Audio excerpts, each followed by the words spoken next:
Good morning, YouTube. Coming to you this morning to do a little pack show for you. Went to play this past Saturday, and package I was hoping would have been here Friday got delayed due to the weather in this country. It's nice to be in Florida. Just giving you that.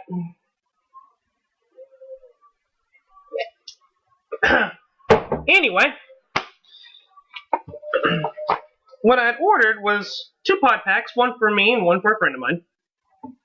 One of my friends, he's a very aggressive player, does the big plays to get points and win the scenario game for us.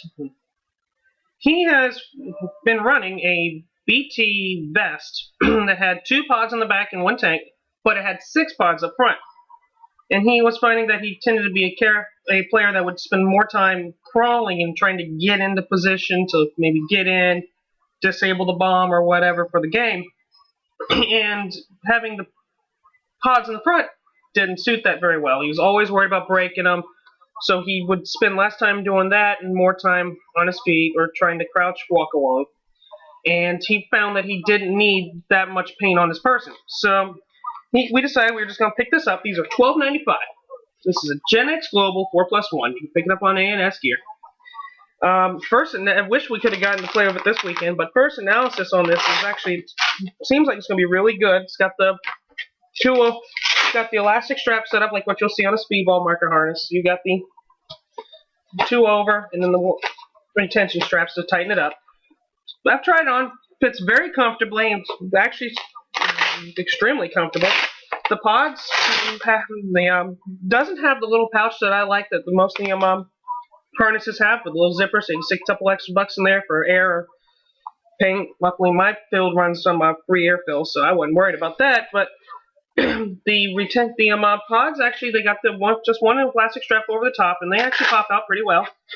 They're a little loose in there, so if you got those, I think they're the View Loader 140s. They're same size as the bomb, but a little fat near the top. They should still fit in here pretty well. Not having any on hand, I can't test it and tell you that they will. But this right now has got in a 48 cubic inch, 3,000 psi tank, and it's snug in here. And as you can see, it sticks up relatively high, and if you've got the remote line on it, it'll probably have some issues, maybe of it bouncing and hitting you in the back.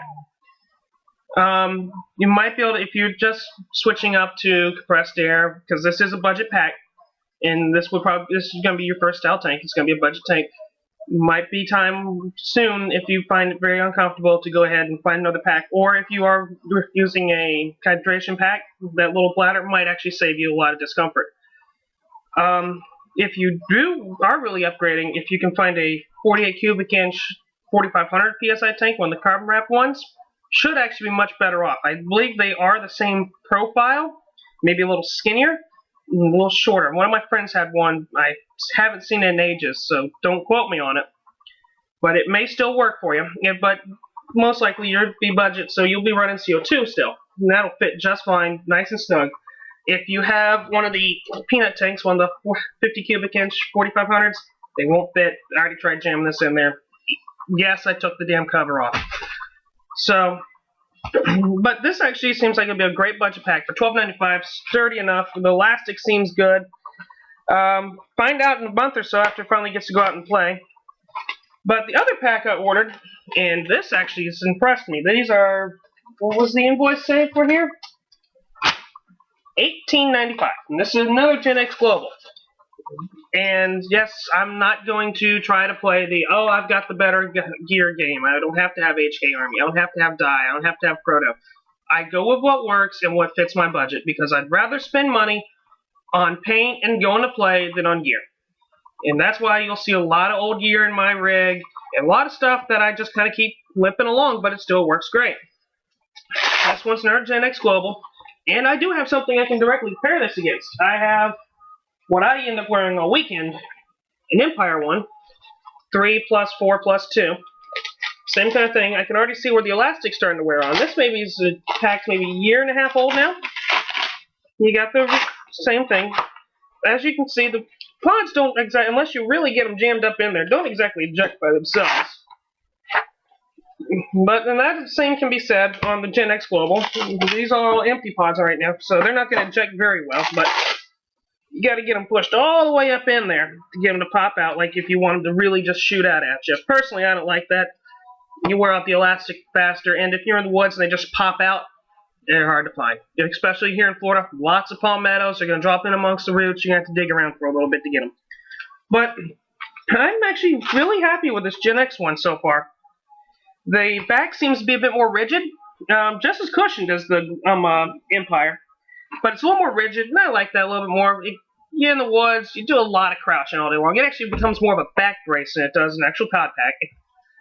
But the straps, seem like they got a little more stretch to them over the Empire one. So if you're a heavier guy, stay off the beer. I know, good luck, right? But if you're a heavier guy, this actually should fit you quite well. You know, get all the way around you. And it does come with a zipper pouch on it. So throw a couple bucks in there and you're good to go. But yeah, first thoughts, this actually seems like a really good pack. I wish it had been here this past week, because I could have given it a good thorough thrashing this weekend. It was a good game. Been wanting to throw up that little thing up. There was a firefight! And I've had besides the Empire, I do have an NXE pack that I do tend to run if I'm playing Speedball. Not anything special, just a 5-pod pack, and that's more than adequate in most games. My air runs out long before I'm running that. But that actually, as far as packs are concerned, because this is kind of budget packs here, being Gen X Global, don't try to play the game of keeping up with the Joneses and having the best gear. If this will suit your needs, go get it.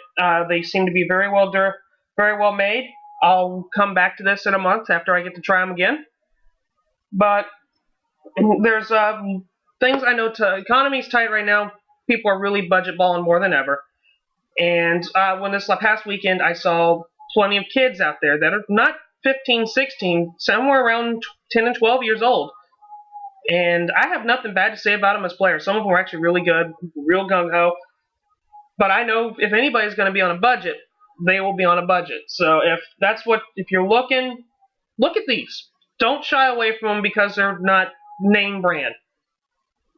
People don't actually play the game of, oh, you don't have the best gear when you get out to the field. They might talk trash if it's you and your buddies in the pits or sitting around the house, but it's not going to happen on the field. We just care about how well you play. So if it fits your needs and it's going to work for you on the field, go with it. These Gen X Global Packs, check them out, look them up, ansgear.com. I'll throw some links up for you. You know, I promise you probably won't be disappointed, especially if you're budgeting. You're not going to play them enough to really tear them up. They did what they showed. Well, you did the right thing, but whoever gave you this, an asshole.